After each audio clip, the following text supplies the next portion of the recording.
La furia del monzón, por Thea Swanson. Capítulo 33. Me he puesto en contacto con la Confederación como me pediste, le dijo Suracuel al oído mientras bailaban. La almirante me ha pedido que le dijera que en la noche del devoramundos le salió una nueva cana, pero por lo demás todos están perfectamente. Gracias a los dioses, murmuró Talasin. El remanente sardoviano no había evacuado de las islas de Siwad, ya que el riesgo a ser descubiertos por los nenavarenos que no fuesen aliados era demasiado grande. No podían imaginarse el miedo que habrían pasado allí. Están en Nenavar, la chisca. Aquí debe agradecer a los ancestros, dijo Suracuel en un ligero tono de mofa. Tras presenciar a Talasin llegar a un acuerdo por la vida de Alaric, había estado bastante distante. Por cierto, tengo sus nuevas órdenes. Talasin sintió que la piel le hormigueaba de terror. ¿Y cuáles son? La almirante quiere que vuelva al continente, que descubra cómo está suministrando Kesat sus naves de tormenta con el abastecimiento limitado de magia de vacío del coracle Polilla que robó Osinast. Suracuel hizo girar a Talasin al ritmo de la música y la falda le hundió sobre el suelo de mármol. Después volvió a atraerla a sí mismo. Bela ha estado discutiéndolo con la gente de la Daya Baikar. Creen que todos los corazones de vacío de Kesat están conectados a una sola fuente de alimentación, que de alguna manera se repone por sí misma. Sería de gran ayuda descubrir una manera de deshacerse de esa fuente antes del ataque de Sardovia. ¿Cómo sugiere que haga tal cosa? Suracuel se encogió de hombros. Es la emperatriz de la noche y una tejeluces. Haga uso de ello y hágalo rápido, porque Mitsul y los demás aliados están ya de camino. Yo estaré a un mensaje en águila de distancia si necesita mi ayuda. Suracuel pestañeó mientras miraba algo por encima del hombro de Talasin. Tengo que irme. ¿No estás de humor para fiestas? Bromeó de forma irónica Talasin. De vez en cuando las disfruto, dijo lentamente. Pero tengo que irme a toda prisa porque su marido viene hacia aquí con una mirada asesina. Tras eso la dejó al borde de la pista de baile y desapareció entre la multitud tras inclinarse de forma elegante por última vez. Talasin se giró. Ciertamente allí estaba Alaric acercándose a toda velocidad sin importarle los numerosos asistentes a los que empujaba a su paso. «¿Mi señor?» dijo entre dientes. «¿Mi señora?» respondió del mismo modo. Tenía los puños apretados y los ojos grises obscurecidos por una ira que apenas se molestaba en ocultar. Ira que no había estado presente antes. Aquello no era una continuación de la discusión sobre la vestimenta, sino algo diferente. Y dado que acababa de hablar con Suracuel Mantes del remanente sardoviano, un terror total la invadió en ese momento. Alaric lo sabe. Alguien nos ha escuchado y se lo ha contado. O uno de los aliados de Urduja se ha vuelto en su contra y se lo ha contado. Era un pensamiento irracional, pero la penetrante posibilidad no dejaba de acosarla. No sentía nada excepto por la presión del pecho. ¡La chisca! Ito Wempuk de las tierras de seda apareció junto a ella de repente. El Rayán había escogido un disfraz de cabra para su amplia figura y estuvo a punto de saltarle un ojo a Talasin con los cuernos que sobresalían de la máscara. También se inclinó en dirección a Alaric, aunque con menos entusiasmo. Salvar a Nenavar del devoramundos claramente no había hecho que Wempuk cambiara de opinión en absoluto en cuanto al emperador de la noche se refería. Me enteré de que Oria la visitó hace un tiempo con el resto de las señoras, le dijo Wempuk. Espero que no fuese mucha molestia. Su hija fue tan encantadora como usted, Rayán, le aseguró Talasin. Wempuk hinchó el pecho de orgullo. Si me lo permite, la chisca, debo decirle que tiene usted un aspecto celestial esta noche. Es una visión resplandeciente de belleza. Gracias, dijo Talasin, que estaba más preocupada por el ceño fruncido y la expresión iracunda de Alaric ante la interrupción del hombre. Su vestido de mariposa es divino y totalmente apropiado para una criatura hecha de luz, de verano, de gracia celestial. Ha usado 2 veces la palabra celestial. Señaló sin poder evitarlo. Era fácil charlar de forma afable con Wempuk cuando la adulaba con tanta insistencia. Era uno de los amigos más antiguos de su padre y quizás en otra vida en la que se hubiese criado en Nenavar lo habría considerado un tío. Wempuk se golpeó la frente con la palma de la mano, fingiendo estar disgustado. Es cierto. Quizás podría permitirme expandir mi vocabulario mientras bailamos. Me temo que está ocupada. Alaric empujó a Wempuk a un lado y le agarró el brazo a Taliesin. Taliesin echó la vista atrás hacia el Rayán y le dedicó una sonrisa pesarosa mientras Alaric la arrastraba. Después miró a su marido con los ojos entrecerrados. Acosar a los invitados en una fiesta que organizamos ambos es de una mala educación increíble, incluso para ti. Increíblemente me da igual. Alaric la guió hacia la antesala por la que habían entrado al salón de baile. La orquesta comenzó a tocar las primeras notas de un baile popular y de ritmo rápido, y los nobles más jóvenes invadieron la pista mientras se reían con alegría, por lo que Alaric y Taliesin fueron capaces de marcharse sin que todos se percataran. Le costó mantener el ritmo de las zancadas de Alaric, y para cuando estuvieron tras las cortinas estaba sin aliento, pero al menos pensaba con algo más de claridad que antes. No es posible que lo sepa. Respiró hondo para calmarse. Alaric se agachó y la besó con una intensidad que la dejó mareada. Siempre la sorprendía ese contacto inicial de los labios de Alaric contra los suyos, pero a Taliesin no le dio tiempo alguno de disfrutar de la sensación, ya que le invadió la boca con la lengua una y otra vez hasta que más que un beso parecía una conquista. Ella le devolvió el beso, decidida a no perder aquella nueva batalla y canalizando toda su frustración en aquella acción. Las pesadas y elaboradas máscaras le estorbaban, así que Taliesin no tardó mucho en echársela hacia atrás, ya que los filamentos de oro de la mariposa se le clavaban en la mejilla. —¿Pero qué mosca te ha picado? —le dijo entre dientes mientras se ajustaba la máscara. Los ojos de Alaric destellaron de color plateado. —No quiero compartir. Ahora sí que estaba completamente confundida. —¿Compartir qué? Alaric frunció el ceño. —¿De verdad no lo sabes? —No puedo leerte la mente —le gritó enfadada. Alaric volvió a acercarse a ella de nuevo. Taliesin lo fulminó con la mirada. Si intentaba besarla de nuevo justo ahora, tras comportarse de esa manera tan frustrante, le propinaría una patada en la entrepierna. Pero no lo hizo. O al menos no la besó en los labios. En su lugar fue directamente a su cuello. —No quiero compartir —dijo de nuevo mientras le mordía el punto sensible que tenía bajo la mandíbula. —Ni con Mantes, ni con ninguno de ellos.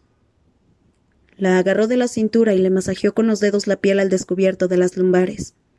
—Me importa una mierda lo que diga tu corte. Me da igual que lo normal sea que tengas favoritos. Juraste que me serías fiel a mí. Esto... Le costaba unir más de 2 palabras juntas. Sentía su mano en la columna, la conmoción de los besos y mordiscos en la garganta, la forma en que le fallaban las traicioneras rodillas.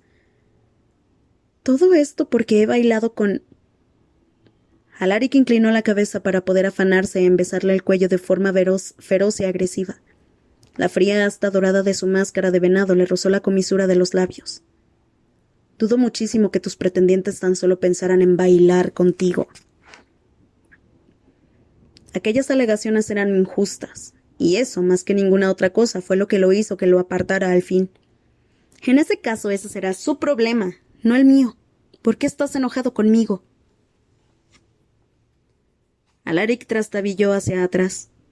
No estoy enfadado contigo. Cualquiera diría lo contra. Estoy celoso, Taliesin. Le espetó. Entonces eres un necio. Dio un zapatazo contra el suelo. Aquello era lo que Alaric la obligaba a hacer. ¿No nos prometimos el uno al otro en Belián que no habría deshonor alguno entre nosotros? ¿Es que mi palabra no te importa en absoluto?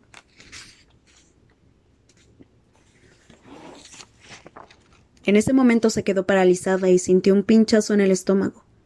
Su palabra realmente no significaba nada cuando se trataba de Alaric, pero no de la forma en que él pensaba.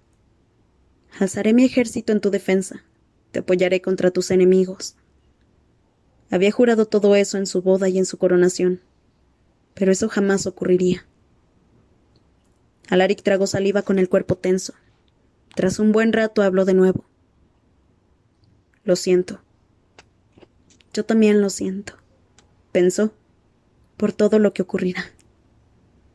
Y dado que no quería sentirlo, dado que se sentía cruel y egoísta, y dado que había tenido tan claro cuál era su deber, aunque Alaric lo había estropeado todo y ya no sabía si podría salvarlo. Taliesin se refugió en las llamas de su ira y deseó que fuera suficiente para volver a reavivar las de Alaric. Quería otra pelea, ya que aquel era el lenguaje que entendía. Y tanto que debería sentirlo, dijo ella. De verdad, ninguno de los hombres de allá afuera sería un incordio tan grande. Antes de percatarse de que se había movido, Alaric la besó de nuevo. Un beso apasionado, posesivo, casi de una manera desesperante. Antes de poder decidir si devolverle el beso o proceder a arrearle un golpe, Alaric se echó hacia atrás con la mirada obscurecida y la mandíbula apretada. Pues vuelve a hablar de los otros hombres otra vez. Pero si tú empezaste, Alaric. Y de alguna forma le chilló aquello en la cara. De alguna forma se alzó de puntillas y... Los siguientes besos fueron rápidos y violentos. Aquello parecía una guerra en sí misma. Se besaban, se mordían y se separaban cuando uno de los dos jadeaba contra los labios del otro. Se chocaron las máscaras y el metal se le clavó a Taliesin en la piel de nuevo. Se separó de él para apartar las máscaras del todo. Pero antes de poder hacerlo, Alaric aprovechó la pausa para hacerla retroceder con las manos sobre sus caderas y la guió hasta el vestíbulo de la antesala. Allí la empujó hasta un diván dorado hasta que estuvo echada sobre el alcochado respaldo. Alaric era un dios del bosque que se arrodilló ante ella con las astas doradas que resplandecían contra la luz. Le colocó una pierna a Taliesin alrededor de su propio hombro mientras le dejaba un beso de forma apresurada en la piel del tobillo, a la que podía acceder entre las correas de los zapatos. Después le dejó un rastro febril de besos por el gemelo mientras metía la otra mano bajo sus nalgas para buscar el ángulo perfecto entre su centro y su boca. Para cuando hubo pasado junto a la rodilla, Taliesin ya se estremecía. Tenía la ropa interior empapada.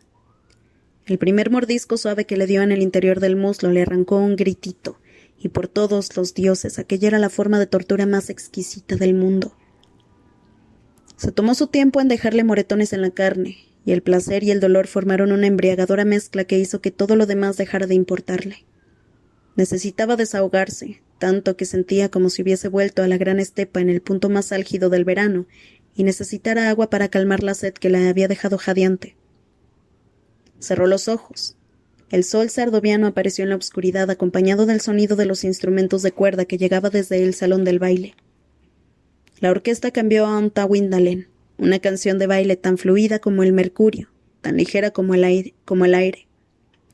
Los alargados dedos de Alaric se enredaron en los laterales de su ropa interior y tiró de ella de forma tan frenética que le sorprendió que no la rompiera. Taliesin movió las caderas para ayudar y lo consiguió a pesar de que probablemente era un espectáculo bastante cómico. Pero Alaric no tenía paciencia, y nada más conseguir quitarle la prenda de seda por una pierna, se rindió y volvió a centrarse en sus muslos. No le concedió a Taliesin ni un momento para sentirse cohibida, e inmediatamente la cubrió con sus labios.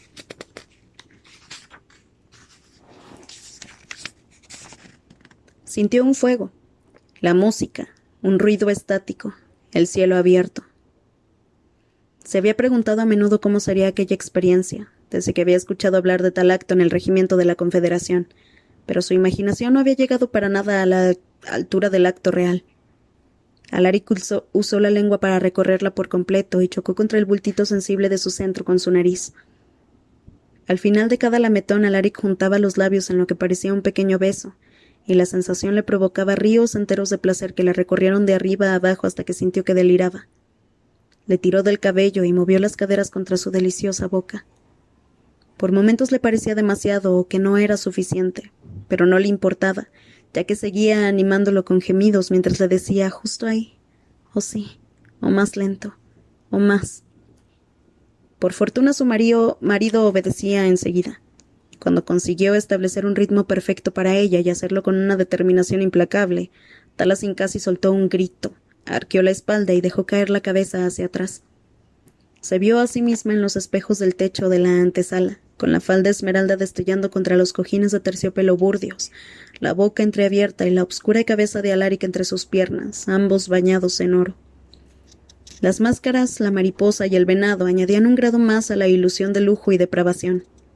Talasin parecía y se sentía como una diosa a la que veneraban, mientras movía las caderas al ritmo del Tawindalen, que la orquesta tocaba en la habitación contigua.